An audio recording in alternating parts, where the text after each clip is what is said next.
The Whispers of Parchment, a sleep-safe archival reading from the Archivist's desk. Hello, and welcome. You're invited to sit with me here at the Archivist's desk.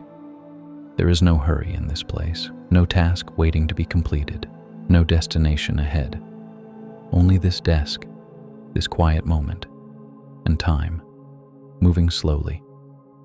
Take a moment to notice where you are resting, the weight of your body, supported. There is nothing you need to remember tonight, nothing you need to follow. If your thoughts wander, that is perfectly fine. You may listen, or you may drift. History will continue, either way. Tonight, I have brought something special from the restricted stacks. It is a small, vellum-bound ledger, its cover darkened by centuries of touch. The pages are stained with oak-gall ink, and they carry the faint scent of beeswax and old dust. It belonged to a man named Brother Thomas, a weary but devoted scribe at a remote monastery in the year 1202. As I turn these brittle pages, I invite you to imagine the desk where this was written.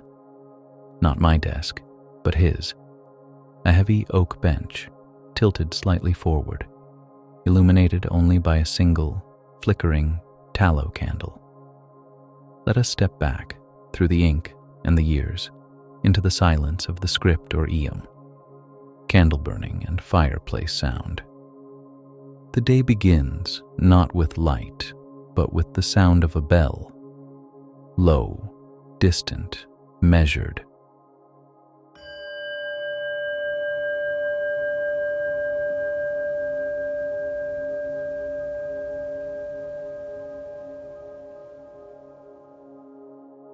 The air in the stone dormitory is blue and biting. Cold clings to the walls, to the floor, to the breath. Brother Thomas rises slowly. His wool habit is heavy, rough against his skin. He does not rush. Time here does not press forward. It waits.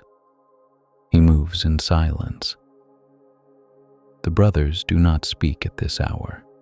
Their world is defined by the soft scuff of leather sandals on cold flagstone, a sound so familiar it no longer registers.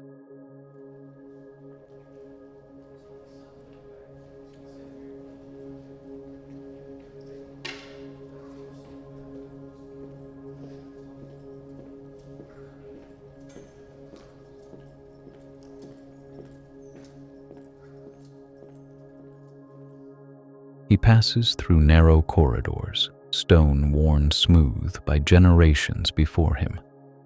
Each step echoes, then fades.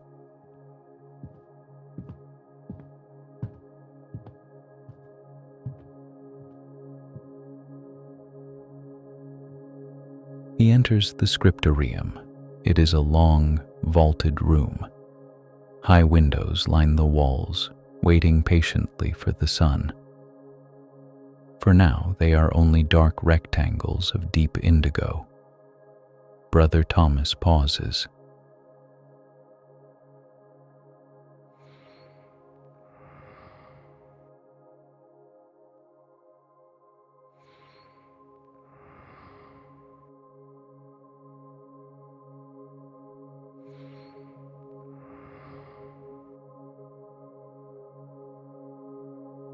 He lights his wick.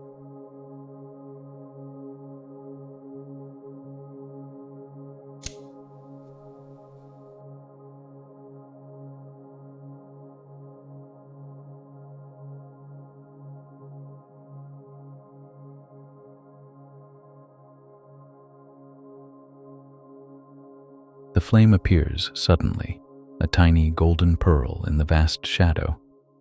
The room does not brighten, it merely reveals itself, a little at a time. He settles at his bench. He places his hands on the wood. The grain is familiar, smoothed by decades of scribes who sat here before him. Men long gone, yet still present in the curve of the surface, in the faint depressions left by elbows. He prepares his tools, the knife for sharpening, the pumice stone for smoothing, the heavy glass inkwell, each placed with deliberate care. Nothing is hurried, nothing is wasted.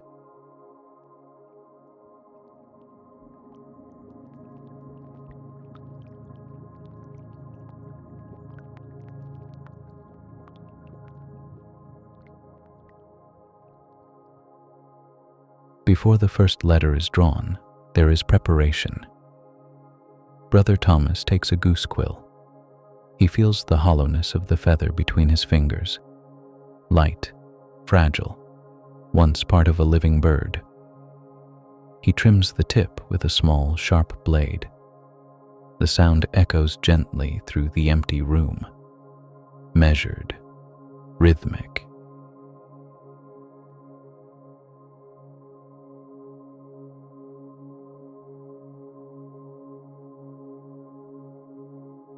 The ink is deep, velvet black. He dips the quill slowly. Made from crushed iron galls and copperas, its scent is sharp, metallic. He dips the quill. He watches the liquid cling to the nib, slowly.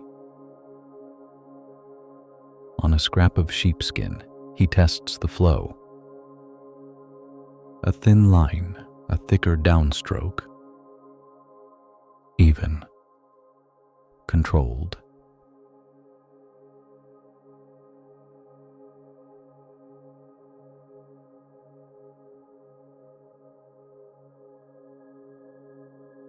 It is satisfactory. He opens the great manuscript. He is copying a psalter for a distant bishop. The parchment is thick, creamy. It reflects the candlelight like a pale moon. The page waits. As the sun climbs, the scriptorium transforms.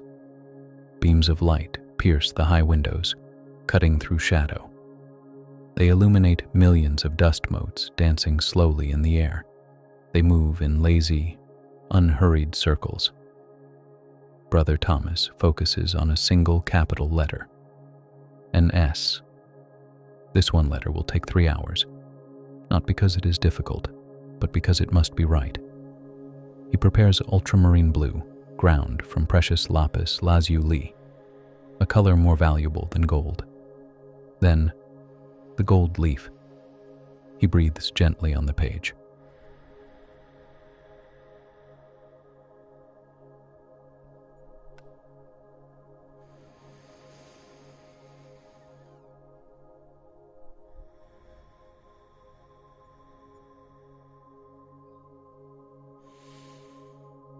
His warm breath creates just enough moisture from the foil to adhere.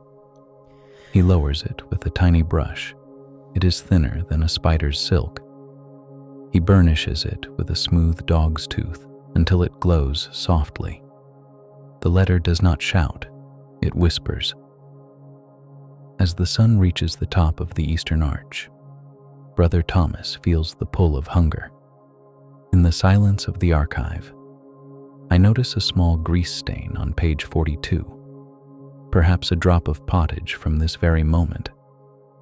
The kitchen is a world of heat and steam, a sharp contrast to the stone above. There is the steady rhythm of a wooden spoon against a heavy iron pot.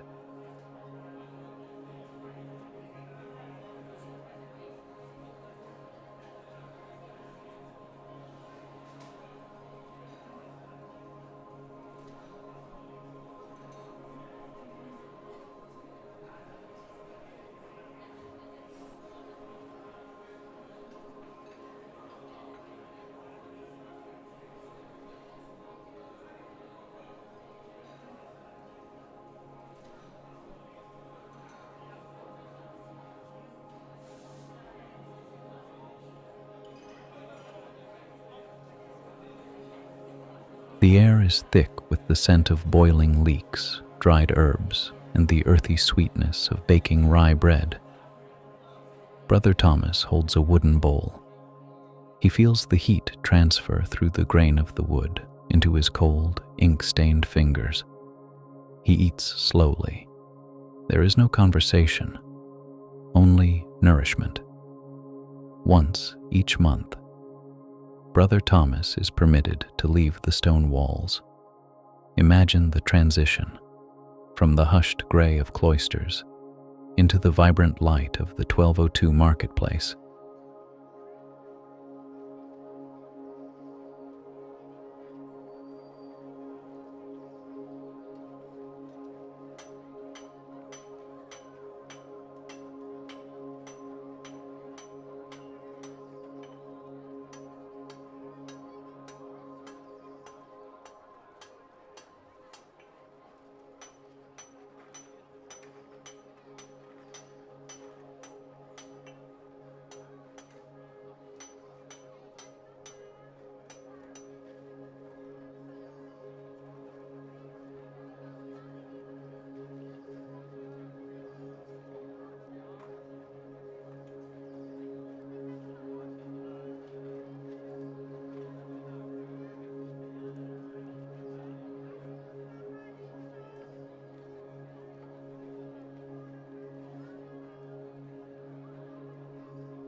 The sounds overlap: footsteps, voices, livestock.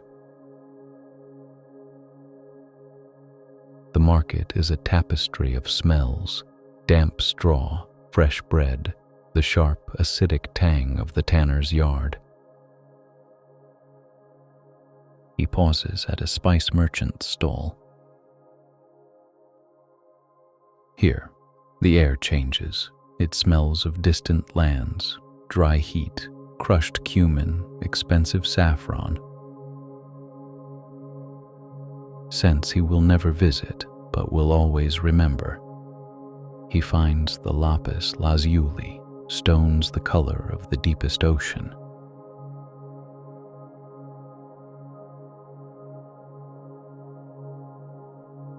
He pays with a few silver pennies. The metal clicks softly against the merchant's wooden scale.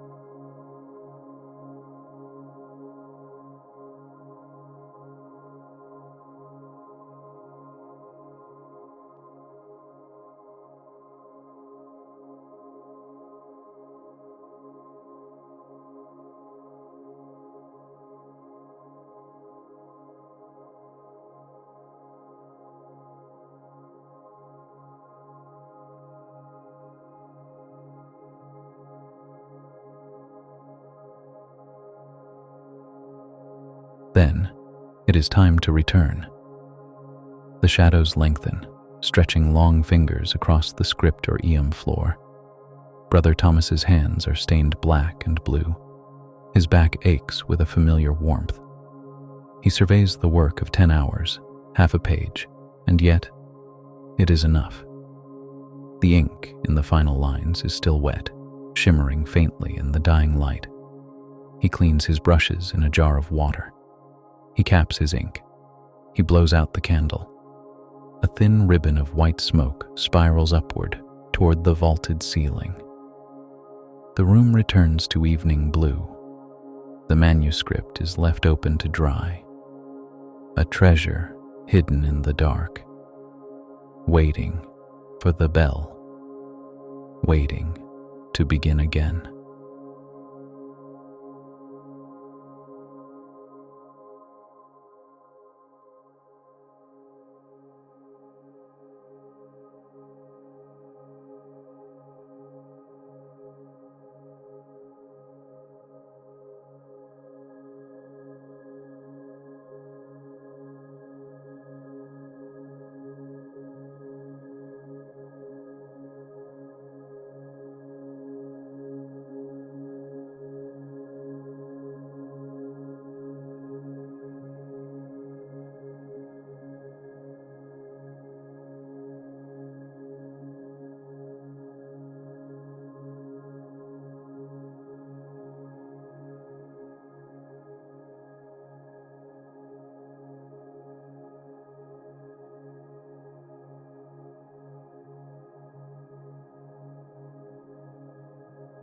The desk remains, the pages wait.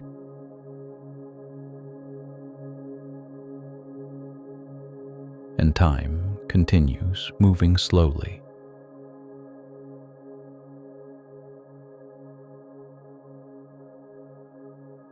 Thomas turns away from his desk. He moves toward the great window of the scriptorium.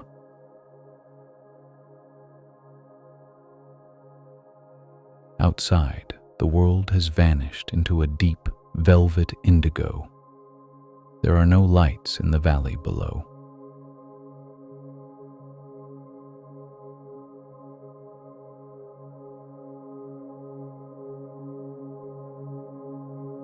Only the stars and the immense breathing silence of the year 1202.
His sandals make a quiet rhythm on the wooden floor. He enters his small cell. It is simple, it is cool. He sets the candle on a stone ledge. He removes his heavy wool habit, feeling the cool air touch his skin. He wraps himself in a thick, coarse blanket.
It smells faintly of cedar and old wool.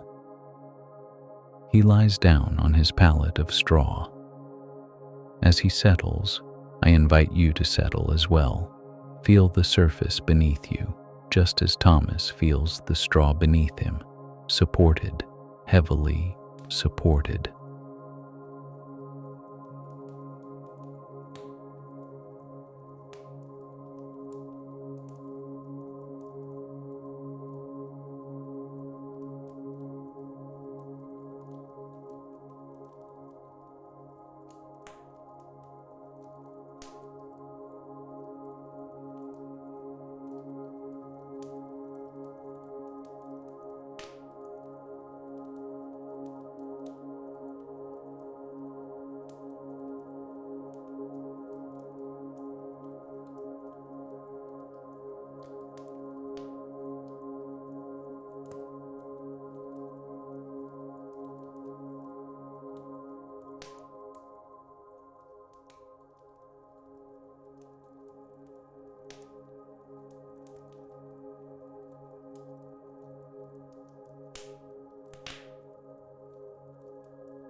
Before Thomas sleeps, he clears his mind by gently visualizing the tools of his craft.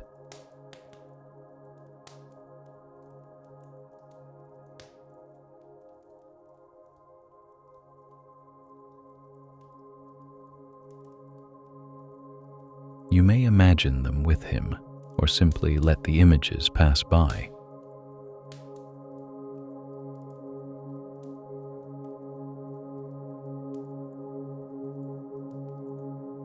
There is no effort required.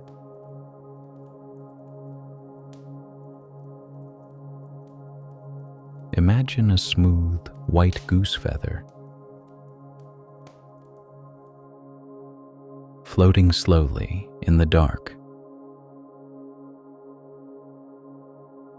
Imagine a single drop of black ink falling into clear water, swirling, softening, dissolving.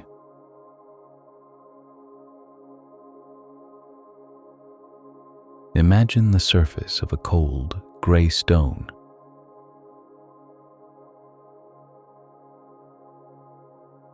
Smoothed by years of rain. Imagine the quiet scent of beeswax, melting, warm, and gentle.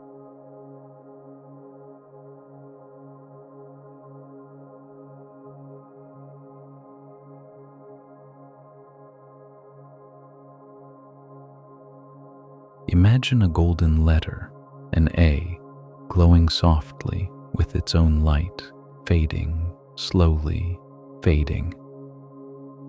Thomas's breathing grows slower now. It matches the rhythm of the monastery, deep, slow, quiet.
I am closing the ledger now.